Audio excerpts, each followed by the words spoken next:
Already have a Khan Academy account? Let's log you in quickly. First, open the app and tap on Login on the main screen. You can choose to log in using your Google account, Facebook, or the email and password you used when you signed up.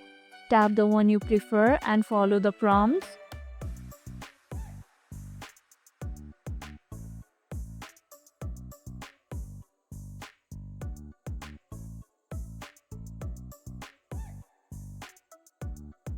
Once logged in, you'll instantly see your personalized learning dashboard and progress. If you have forgotten your password, just tap Forgot Password and follow the reset steps. Let us know in the comments what topic are you brushing up on today. And if this video helped, hit the like button, share it, subscribe, and leave a comment. Thanks for watching, and I'll see you in the next one.